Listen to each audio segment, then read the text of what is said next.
Hey there mga my loves collective! So yan, nagbabalik ang ating pick a set, no, for today. Yan yung gagawin natin ngayon. So yun nga mga babes, no, dito sa ating pick a set, no, aalamin natin, no, yeah, medyo husky lang yung boss. Aalamin natin dito mga babes, no, kung papansinin ba niya kayo. So yung niya, kahit sino yon, no, na person on your mind, okay? So alamin natin dito na papansinin niya ba kayo pag nagkasalubong kayong dalawa. Ngayon, bahala kayo kung sino man yung iniisip niyo na yun, no? Pero pwede ninyo mga babes, no, na isipin yung person na yon, no? Pwede ninyong imaginein yung face niya habang kayo ay namimili. Pwede nyo ring i-pause yung video na ito, no, habang kayo ay namimili, no. So ito ay set A at ito naman ay set B. Okay?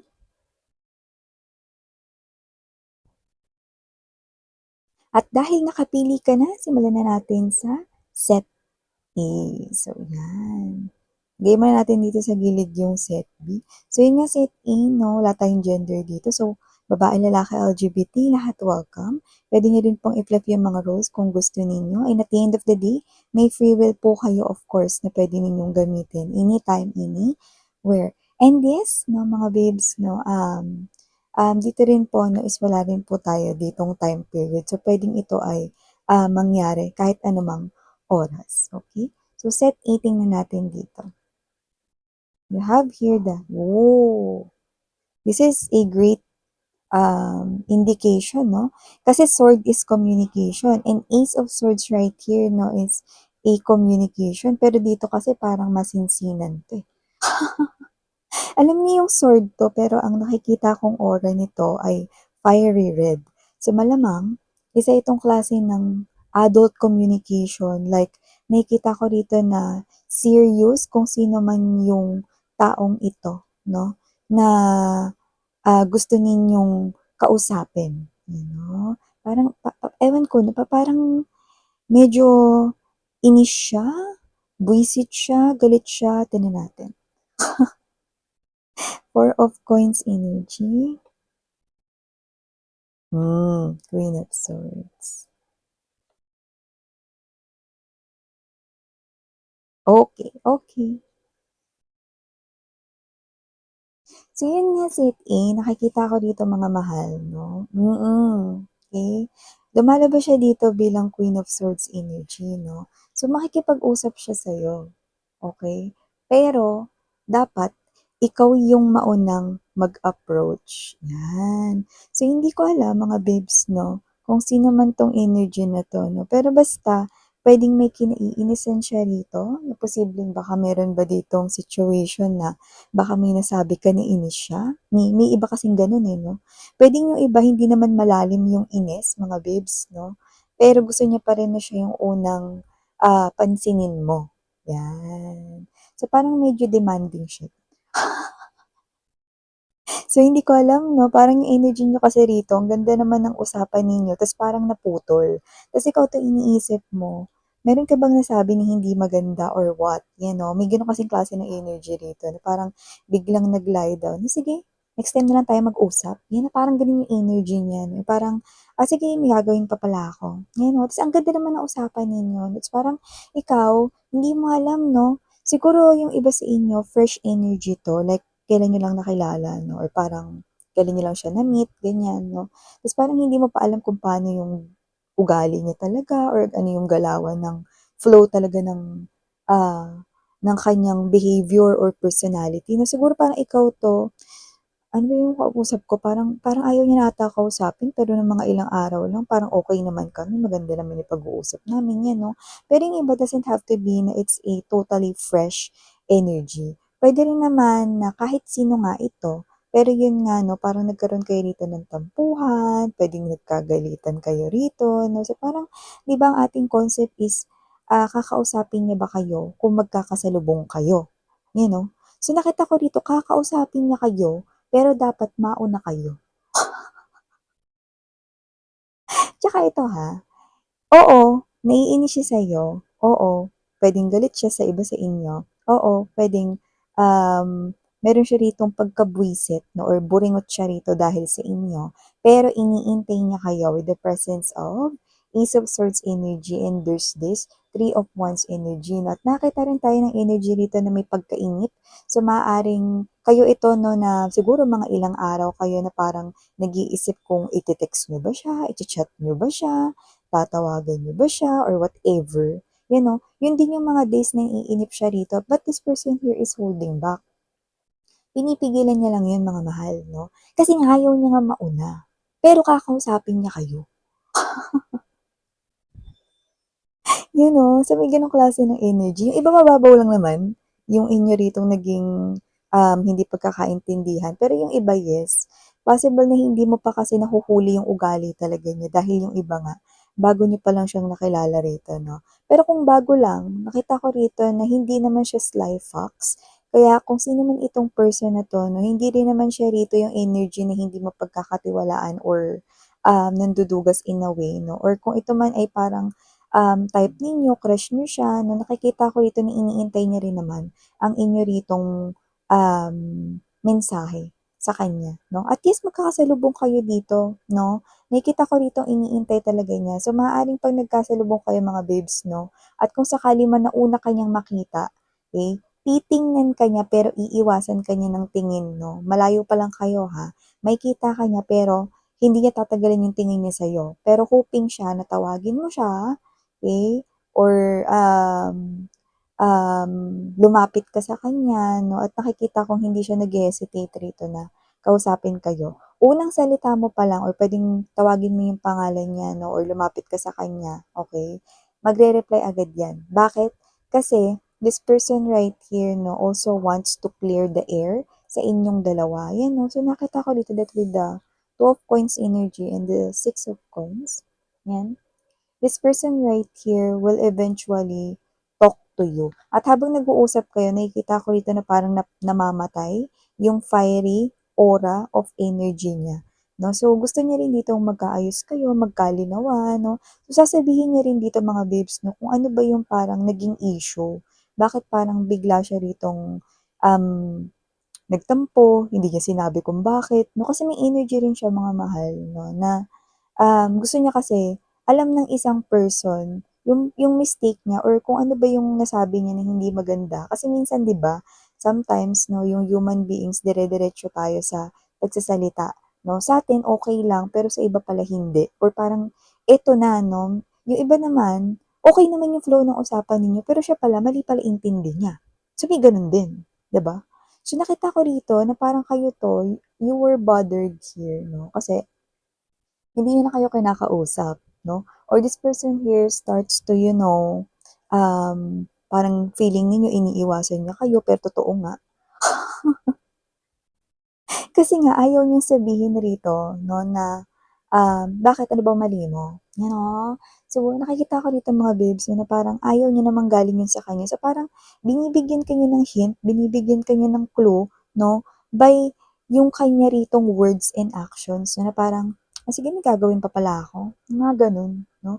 Whether sinabi niya man yun in person or sa text or sa chat 'no, eh, hindi naman siya gano'n, 'di ba? Kasi parang ready naman siya 'no, na parang pag-usapan ninyo any topic 'no, under the sun, tapos biglang gano'n. So, mararamdaman mo rin kasi yun na parang umiiwas siya sa'yo and you're right. Because there's something wrong talaga. There's something here unclear. Pero ang maganda, okay, dahil parehas niyo yung gusto rito 'no, na maayos ito pero yun nga lang mga babes 'no, mas nakikita ko kasi yung potential na magkakaayos ito kung mauuna kayong lalapit. Kasi medyo kahit na parang ang energy niya is naiinis siya, nabibwisit, nagagalit sa inyo 'no, nahihiya din siya na maunang mag-approach tsaka ayaw niya, okey. Kasi, dito kasi sabi ko nga sa inyo may misunderstanding dito. Dito kasi sa pagkakaintindi niya, maaaring may nabanggit kang hindi maganda pakinggan sa side niya, 'yan, 'di ba? So, kayo na lang mga babes ni mag-adjust. Hindi, tsaka malalaman niyo din 'yon na 'pag nag-usap na kayo, okey? Huwag kayong masilag 'pag sinabi niya kunyari tinawag niyo yung pangalan niya, "Set A," 'yan 'no, tinawag niyong gano'n, 'di ba?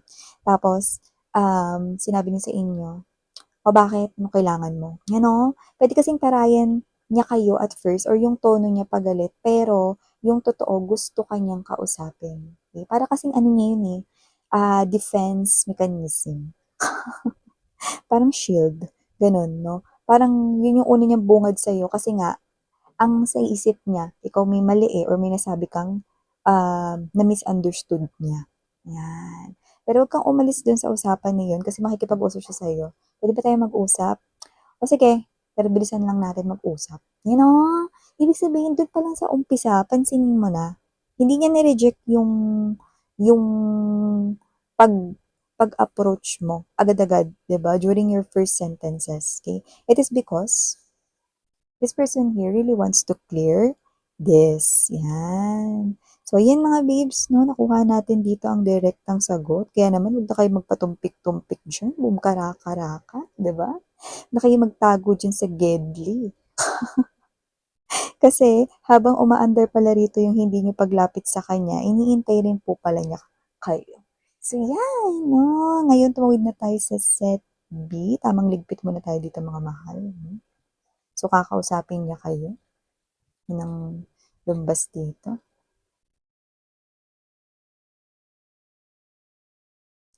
Hi, Set B, 'yan 'no. Before we start, alam niyo wala tayong gender dito ba, lalaki, LGBT, everybody welcome. At siyempre may free will kayo na puwede niyong gamitin 'no, anytime, anywhere. At yun nga 'no, dahil timeless nga ito 'no, anytime puwede itong mangyari. So yung ating concept nga is ano nga ulit yun, okey? Yun yung kakausapin ka ba niya. Ngayon yung niya kahit sino yun, okey? Puwedeng crush mo yun o puwedeng friend mo 'no, or kung sino man yan na nasa isipan mo habang pinipili mo kanina itong set B na 'to. Ngayon tingnan natin kung kakausapin ka ba niya 'pag nagkasalubong kayo, hmm. So, you have here Two of Swords energy, lagay natin diyan. Three of Swords right here, present din. Seven of Swords, Strength card. Hmm. Kung sino man kayo 'no, nandito yung ano, agam-agam sa kanya 'no. So, with the Three of Swords energy, possible na nasaktan niya kayo in any way possible, 'yan 'no, or meron siyang atraso sa'yo 'no, to the point na puwedeng hindi 'yun mababaw lang.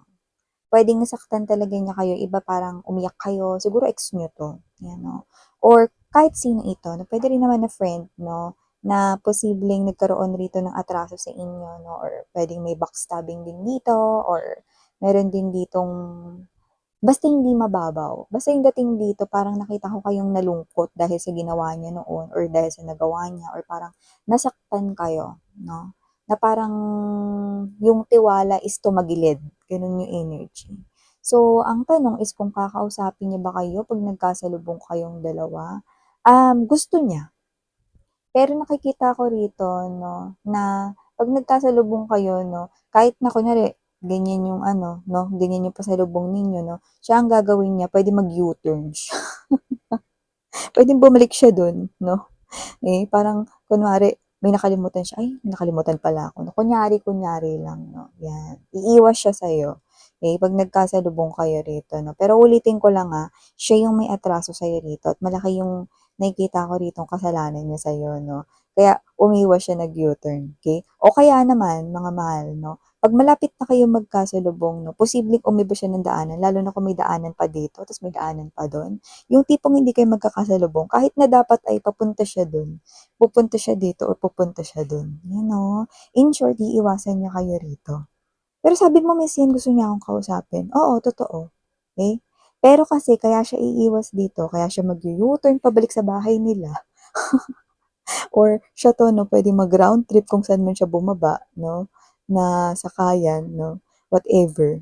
Babalik siya dun or iiba siya ng daan kasi hindi niya alam kung, okey, ano yung kanya ritong dapat na sabihin, 'yan. Parang hindi niya alam kung ano yung right words to say. So, nakikita ko dito mga babes, alam niya na may kasalanan siya sa'yo, pero however, yung pagkakasalubong ninyo ang datingan para sa kanya coincidence, okey? Or parang nagkataon lang. So, hindi siya prepared. pero alam niyang may kasalanan siya. Ngayon kaya siya hindi makikipag-usap at iiwas sa'yo kasi hindi niya alam kung ano yung sasabihin niya sa'yo. 'Yan. Wala po siyang lakas ng loob kaya po nandito yung strength card. At nakikita ko dito mga babes na kung sino man siya, this person here, matagal niya ng iniisip na na makipag-usap sa inyo, 'no? Kaya lang iniisip niya rito baka ang maging approach niyo sa kanya is hindi niyo i-welcome yung invitation niya to talk. And also, okey, hindi niya rin talaga alam kung may parang may ano pa ba, may sense pa ba kung kakausapin ka niya or hindi or may sense pa ba sa'yo kung ano yung explanation niya or wala na, ganyan. Okay. With the presence of moon card 'no, yun, oh. Nakita ko kasi yung moon card while seeing this moon or looking at this moon, 'yan. So, nakita ninyo, hindi niya talaga rin alam kung ano yung sasabihin niya sa inyo. Parang alam niya ng malinaw yung kasalanan niya rito, pero hindi niya alam kung paano ba siya magsisimula, ano ba yung mga dapat unang sabihin, paano ba dapat siya rito mag-react, 'no, o kaya ano na bang ano mo, tingin mo ngayon sa kanya, 'yan, oh. Parang willing ka pa ba to talk or willing ka pa bang pakinggan siya? Para kasing ang dating dito is ang naiisip niya parang wala na yun na parang halaga sa inyo, 'yan 'no. Pero nga kasi yung concept natin dito 'no, is ating aalamin 'di ba, kung, papansinin niya ba kayo 'pag nagkasalubong kayo. Dito, hindi ko nakikitang papansinin niya kayo 'pag nagkasalubong kayo, mas malaki yung chance iiwas po siya. Pero mag-abang ka lang ng ilang araw or linggo, nakikita ko rito mga mahal 'no na, magkakaroon dito ng first move sa kanya pero magiging text message yun or online like chat messages, video call 'no. Whether may block dito, kahit na may block dito or wala, kung may block man dito of communication nakikita ko rito na puwedeng makahiram siya rito ng account 'no, ng puwedeng parehas ninyong kilala. 'Yan 'no, magtatanong siya rito, "Friend friend pa ba kayo ni ano?" Puwede siyang makisuyo dun sa tao na yun 'no, tapos siya yung tatawag sa'yo. Puwedeng mapa-video call 'no, o yung iba blinak niyo 'to sa SIM ninyo, contact list, 'di ba? Puwedeng makahiram siya rito ng phone sa common ninyong kakilala para mabilis mong pick upin or sagutin 'no, 'yan 'no. Pero puwede rin naman kung random number 'no, lalo na may energy rito ng ano, ewan ko 'no. Meron siguro ditong mahilig umorder sa mga online shops kagaya ng Lazada, Shopee, Zalora, hindi po ako endorser ng mga 'yan. Pero may gano'ng energy 'no, na parang kayo 'to na kahit yung number na hindi naka-save sinasagot ninyo kasi nga because of the deliveries 'no, meron kayong inaantay na mga parcels or packages for you, 'yan 'no. So, isa na rin dun yung parang posibleng i-try niya ito 'no, gamit yung sarili niyang number 'no, lalo na yung mga shy na nanghihiram ng phone, 'yan. So, meron siya rito mga paraan na gagawin 'no. Hindi man niya kayo rito pansinin sa salubong na mangyayari dito sa inyong dalawa 'no, at baka mainis ka pa nga dito, 'pag nagkasalubong kayo ta's umiwas siya. May nakita ako dito naka-frown yung face. So, maaaring kayo 'to na, "Ha, talaga naman 'no, siya pa talaga yung umiwas, siya na nga may kasalanan." So, parang kayo 'to na parang alam niyo yung parang energy na gusto niyong iikot at irolyo yung mga mata ninyo, gano'n 'no. Pero makaka-receive kayo sa kanya ng mensahe, tawag 'no, gamit ang mga gadgets or social media platforms, advanced technology natin nowadays, 'yan 'no. So, may gano'n, okey. Nasa sa inyo ha, kasi hindi ko nakita dito kung kakausapin niyo siya, 'no. Kasi iba sa inyo, yeah, puwedeng inis inis pa kayo sa kanya or galit pa talaga yung iba sa inyo 'no, kasi nga nasaktan niya kayo to the point na kinakategorize niyo ito bilang hindi isang mababaw lang na kasalanan kundi malalim yung naidulot nitong sakit sa inyo, 'no? So, possible na may hatred pa rin yung iba, iba naman parang pinipili niyo na lang rin na parang dumistansya sa kanya kaya halo-halo dito. Ngayon, diyan sa communication na yan nasa inyo kung makikipag-usap kayo. Pero nakikita ko rito na mag-abang ka lang 'no, ng ilang araw at linggo, eh, ime-message ka niya or tatawagan ka niya, okey? Yung hindi face to face, pero yung pag-uusap possible na magkita kayo, okey? Pero yung chat or yung text message, 'yan, nakikita ko rito na 'yan ay mangyayari, okey, after ng salubungan ninyo. Ayan, okay? Just ano lang, no? Just a couple of days or weeks. Yan, expect some kind of message coming from this person here who make U-turn, who make daan there, here, no, and everywhere para lang hindi kayo magkasalubong. So yeah, ito yung mga nakuha ko here for you, Set B. Nasa sa inyo yan, mga mahal, kung kakausapin nyo siya.